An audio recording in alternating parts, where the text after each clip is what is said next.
Okay, Proverbs 2:19. This will be the last one for this evening. I wanted to get through all the strange woman stuff so we can move on to something else next week. Proverbs 2:19. None that go unto her return again, neither take they hold of the paths of life. And this is some interesting stuff here whenever I got pondering this. Let's look at that first part. None that go unto her return again. Now, certainly, people that do go into a strange woman, some of them do physically return again.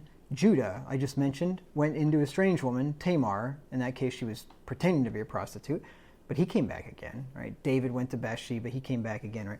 So this doesn't necessarily mean that they can't physically come back again, and we'll look into how this can be, that they don't come back again.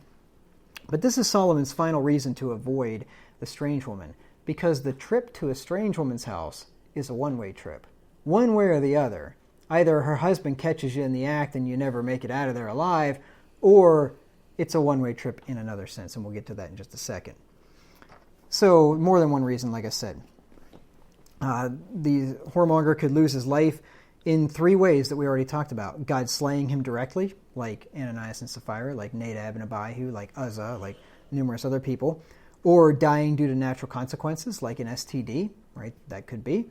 Or being killed by a vengeful husband. We looked at all of those options here, and any one of those could be the reason why he doesn't return from the strange woman's house. But there could also be another way in which he doesn't return, and that is that he will not return as the same man that he was when he went there. And this dawned on me. This is probably back when I was writing the book on Proverbs 2. That really just hit me.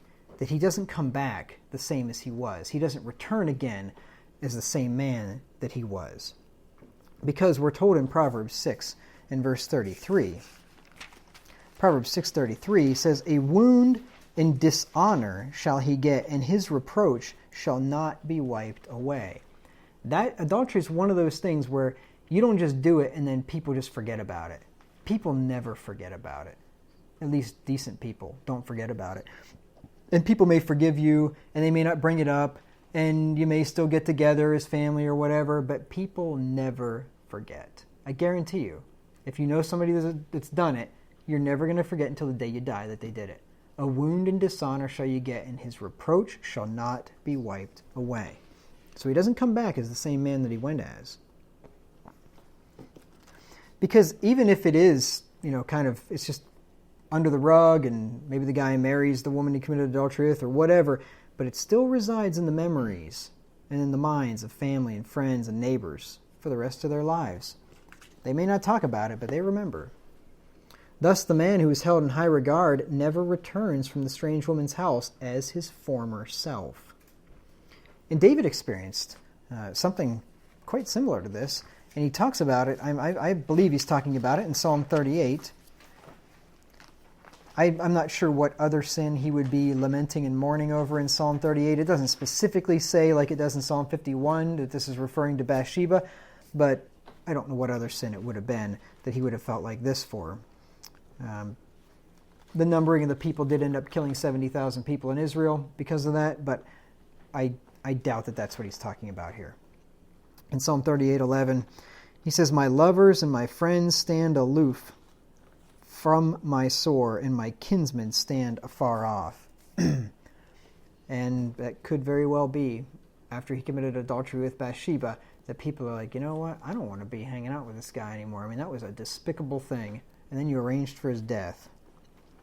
Does the woman, as the adulterer, suffer the same way?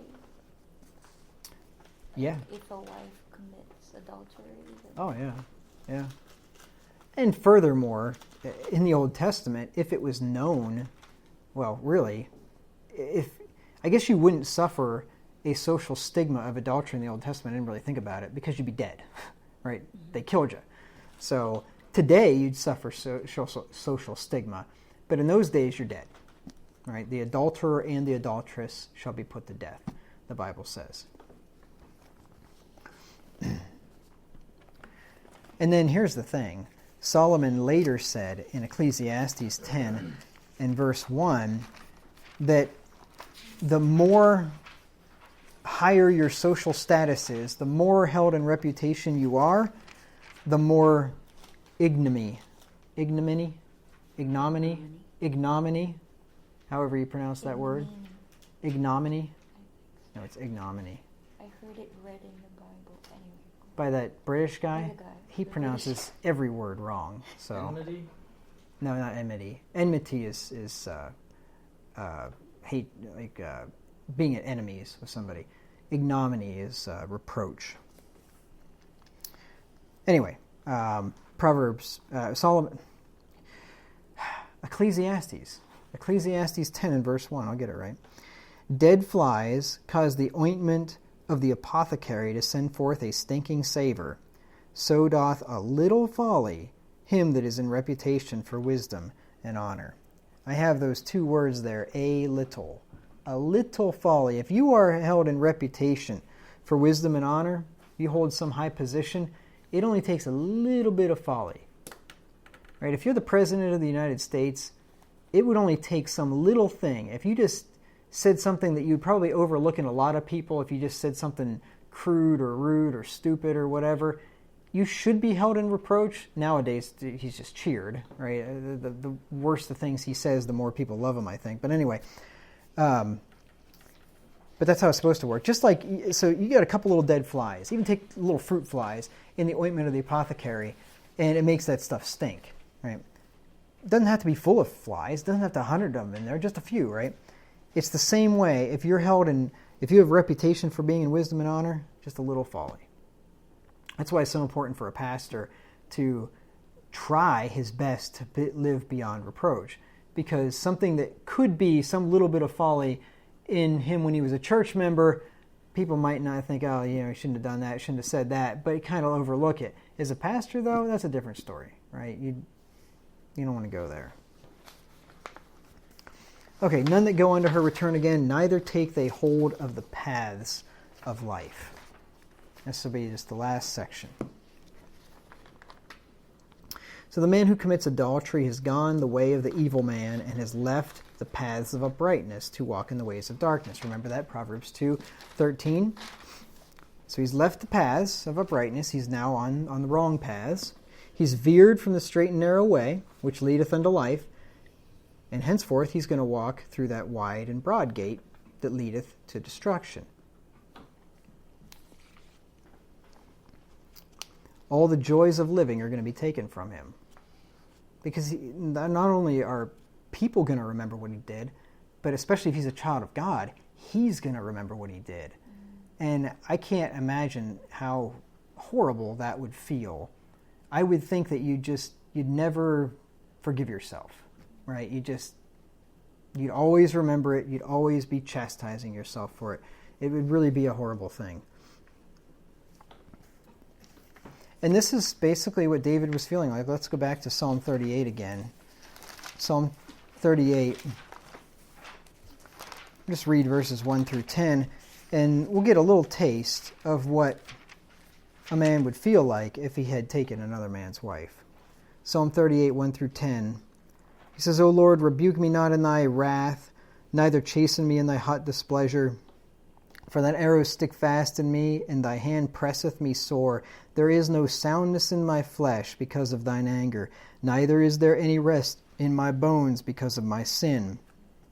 For mine iniquities have gone over mine head, and as an heavy burden they are too heavy for me. My wounds stink and are corrupt because of my foolishness. I am troubled, I am bowed down greatly, I go mourning all the day long. For my loins are filled with a loathsome disease, and there is no soundness in my flesh. I am feeble and sore broken. I have roared by reason of the disquietness of my heart. Lord, all my desire is before thee, and my groaning is not hid from thee. My heart panteth, my strength faileth. As for the light of mine eyes, it is gone from me.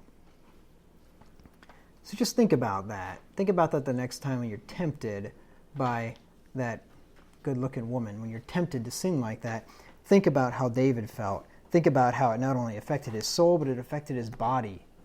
Right? He was in total misery, in depression. Felt like he'd been forsaken by God. So we don't want to end up going through what David went through, and we don't want to have that stigma attached to ourselves for the rest of our lives. So that takes care of the strange woman there in Proverbs chapter 2. There's still a lot of talk about the strange woman when we get to Proverbs 5, when we get to 6 and 7, so we're just going to breeze through that pretty quickly by the time we get there, because I don't need to go over all this stuff again. Next time we'll look at